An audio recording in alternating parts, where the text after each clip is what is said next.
Here's something that might surprise you. The U.S. Census Bureau says the average American family has 3.15 people in it, and only around 1.94 kids. Not 3 kids, not a minivan full of car seats, just 2 adults and 2 kids most of the time. So why is every best family car video pushing you toward a massive 3-row SUV you don't actually need? You're paying more, filling up more, and parking a boat you'll never fill. I'm the Car 247, and today I'm giving you the 5 best cars actually built for the family America really has. 2 adults, 2 kids, real budgets, real numbers. Let's get into it. Here's what actually matters for a 2-adult, 2-kid household. Top safety ratings, enough backseat room for 2 car seats or 2 growing kids, real cargo space for strollers and sports gear, and a price that doesn't require a second mortgage. You do not need 7 seats you'll use twice a year. Let's rank them. Number 5, the Hyundai Tucson. Starting around $31,050, this is the value pick, and the spec sheet backs it up. You're getting 38.7 cubic feet of cargo space behind the rear seats, enough for a double stroller and a full grocery run, expanding to 74.8 cubic feet with the seats folded, which is genuinely close to what the CR-V and RAV4 offer, at a lower entry price. The back seat has 39.5 inches of headroom and over 39 inches of shoulder room, meaning 2 car seats fit side by side without fighting for space. Add in one of the longer warranties in the industry, and you've got a smart, practical choice for a young family stretching a budget. Number 4, the Mazda CX-5. This is the one that doesn't feel like a compromise. It's consistently praised for driving more like a car than an SUV, tighter handling, a genuinely upscale feeling interior for the price, and enough back seat space for 2 kids without feeling cramped. Where it separates itself is fit and finish, soft touch materials, and a quieter cabin than most rivals at this price point, which matters more than people expect on a 2-hour drive with kids in the back. It's earned strong marks in crash testing year after year, and the interior consistently gets called out as feeling like it's worth more than the sticker price. If you want your family car to not feel like a sacrifice every time you drive it, this is the one. Number 3, the Toyota RAV4. Starting at $33,350, this is the car every family already trusts. America's best-selling SUV for years running. The all-new 2026 redesign brings a boxier, more upright cargo bay with a flatter load floor, giving you 37.8 cubic feet behind the rear seats and 70.4 with them folded. Plenty for strollers, sports gear, and everything in between. Plus, it keeps a full spare tire, which most competitors have dropped.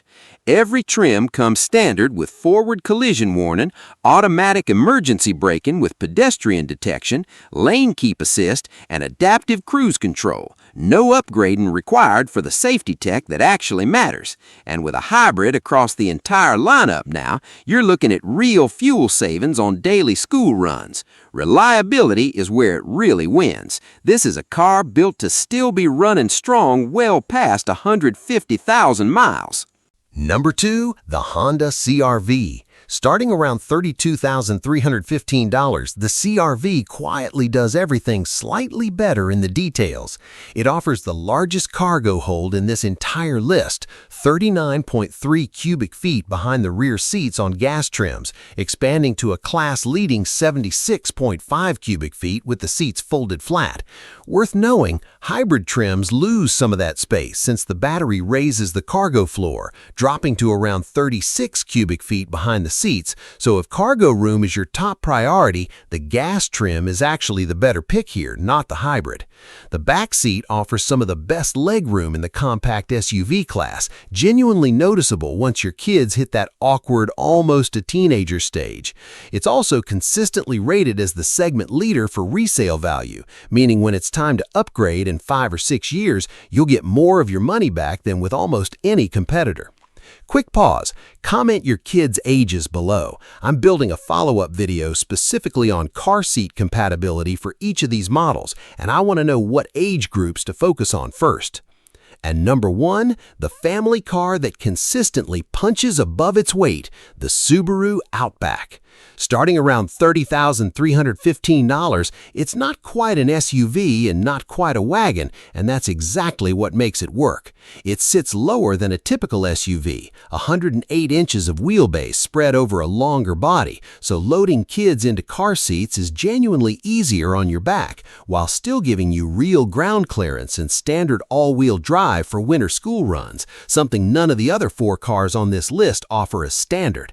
Subaru builds its entire brand around safety. Its eyesight system uses dual cameras to watch the road ahead and can apply full emergency braking on its own, standard on every single trim, no upgrade needed. Row 2 shoulder room comes in at over 57 inches, among the roomiest on this list, and Subaru's reputation for running reliably well past 200,000 miles means this is a car built to still be your family's daily driver a decade from now. Notice something about this entire list? Not one 3-row SUV, not one minivan. Every single one of these cars gives you more cargo room than a stroller and sports gear actually need, better fuel economy than a bigger SUV, and a lower price tag than the family size the dealership tries to sell you, without sacrificing a single bit of safety. So here's my question for you. Were you about to buy bigger than you actually need? Comment below and tell me which of these 5 fits your family. I'm reading every single one. If this just saved you from overpaying for space you'll never use, subscribe to the Car 247. I'm breaking down exactly this kind of family car buying myth every single week.